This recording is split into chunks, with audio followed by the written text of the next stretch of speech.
While the broth is simmering away, let's go ahead and make some crispy tortilla strips because no chicken tortilla soup is complete without them. Today, I am going to use some chickpea flour tortillas to make these strips, but you can definitely use regular flour tortillas, whatever you have on hand.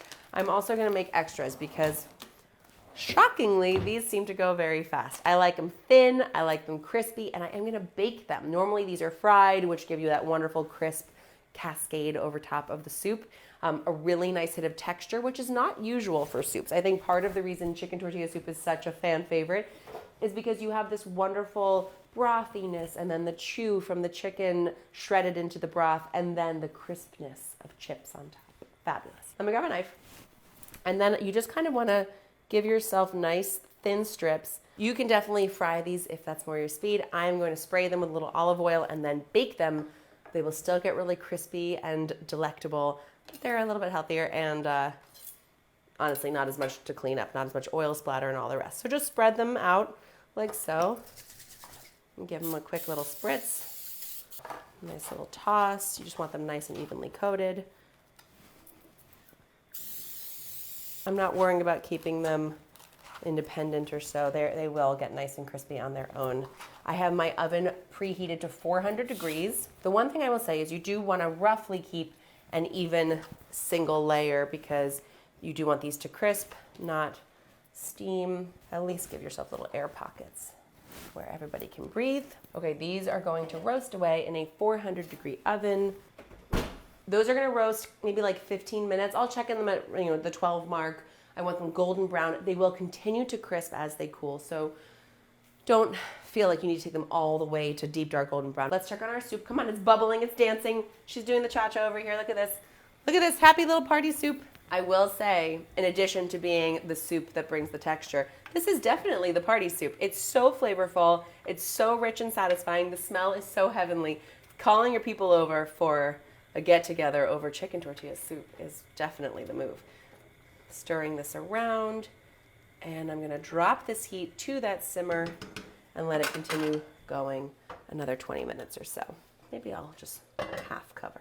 The final step in this extravagantly layered, sumptuously delicious tortilla soup is the salsa verde, which is going to be a tomatillo-based salsa with a little garlic, a little white onion, a little jalapeno, nice bit of piquant sort of spiciness. You can leave the jalapeno out if you really just want acidity to layer into the soup and cut through some of the rich fattiness from the chicken. Grab yourself 5 or 6 tomatillos. These do look like green tomatoes. They are not, in fact, green tomatoes. Tomatillos are actually part of the gooseberry family. They're kind of fun to read about because people have like a lot to say about them. To me, they taste sort of like an apple meets a tomato. They do kind of taste like a green tomato. And if you can't find tomatillos, you can definitely use a green tomato. It will not be as authentic, but you will still get some of that like tart juiciness that you're looking for here. But the authentic move is to get the tomatillo. These are gonna go into the food. Oh, look inside. It looks like a gooseberry, a giant gooseberry. It tastes like a Granny Smith apple and a tomato had a baby and then had lime juice all over. That's what it tastes like. Very tart and tangy and delightful. I've lost count of how many I've cut so far, but I think it was probably 5. Let's start with 5 and see how we're doing here.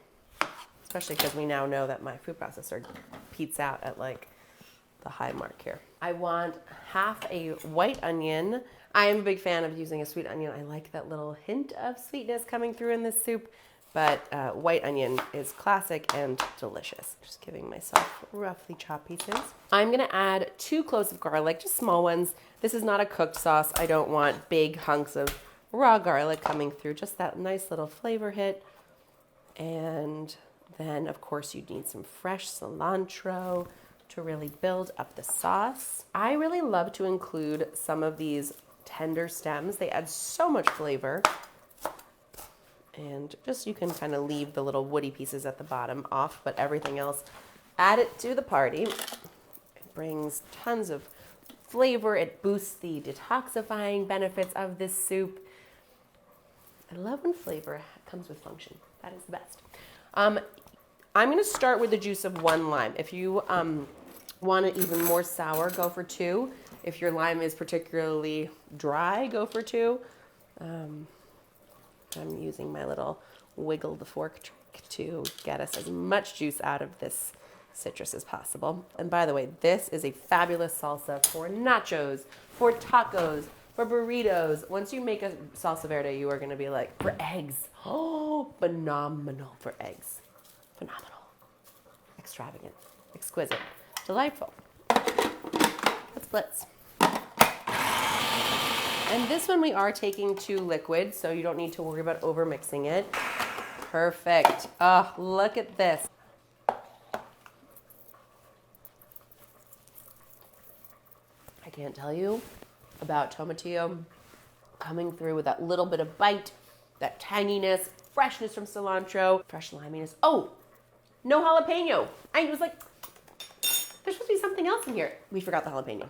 A little heat in here is the one thing that I think I'm gonna want. Although, let me taste this soup and find out if the soup is too spicy, and then I might not want it. Oh, so rich.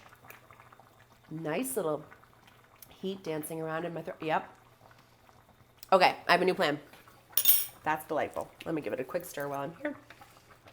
And the broth, come and see how like silky this broth is already getting from all those yummy chicken bits.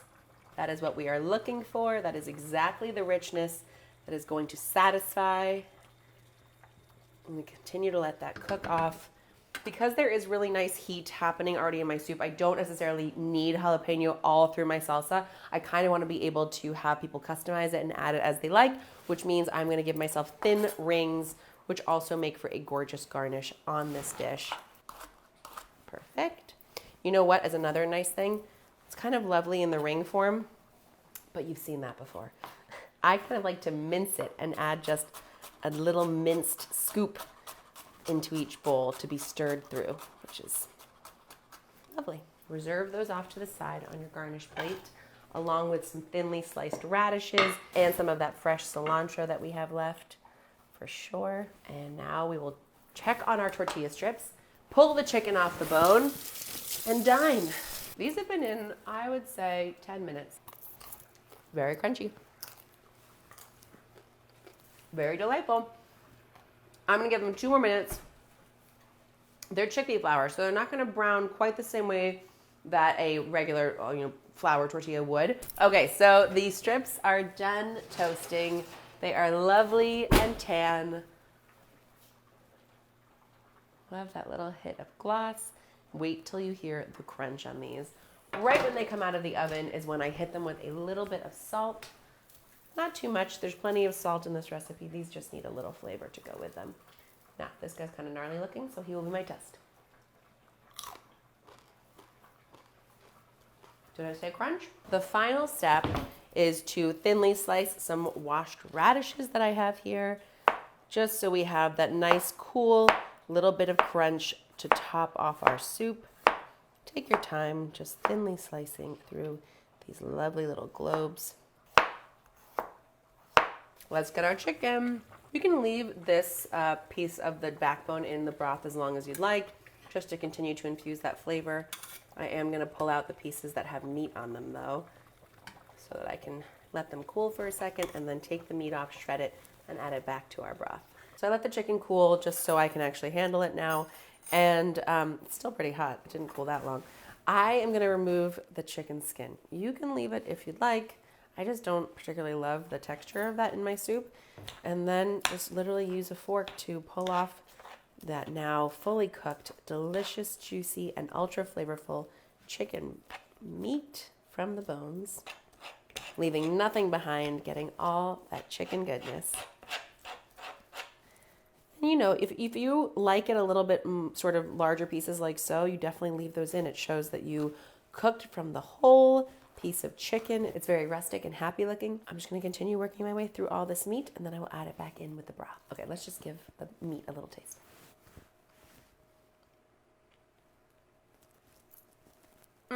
So rich and flavorful. It soaks up all that flavor from the surrounding broth. Stays super juicy. Oh, so good. If for some reason you were inclined not to add this chicken back to the soup, I don't know why, but if you were, would make a mean chicken salad. Brings tons of its own flavor. Okay, now the thigh meat obviously is going to be excellent, but let's just taste it to confirm. confirmed. At the final moment, just before serving, take your backbone out of the stock. You really want to let it sit in there as long as possible to infuse as much flavor as you can. And then just use your fork to pull away any of that extra juicy, tender, delicious meat that is hiding out in these little pocketed areas.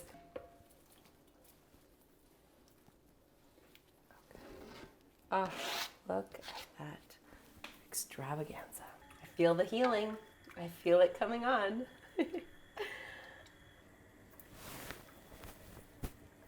Okay, let's serve it up.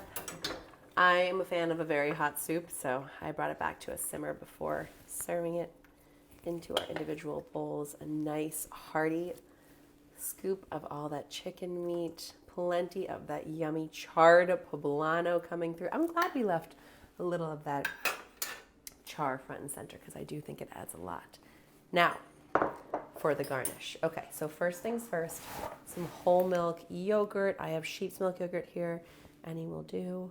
Right in the center just to give it a little creamy lusciousness. A little scattering of our fresh radishes. A little mound of jalapeno, depending on how spicy you like it.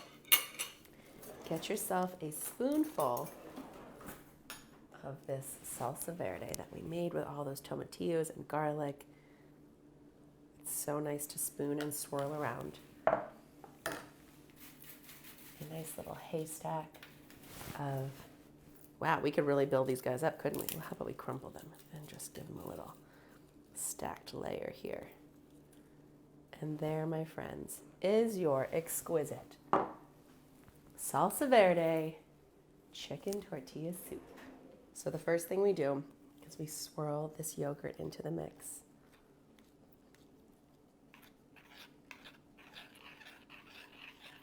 And then those tortilla strips just sort of fall and start to soak up all the flavor.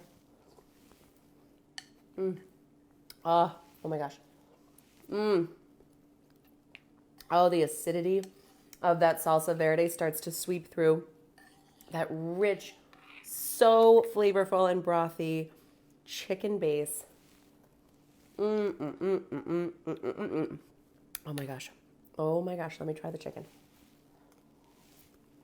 Let me try a radish.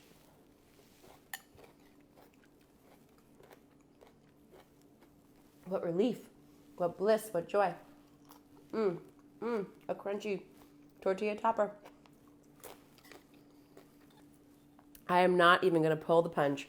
This is the most delicious salsa verde chicken tortilla soup you will ever eat. Don't even deny it. Make it now.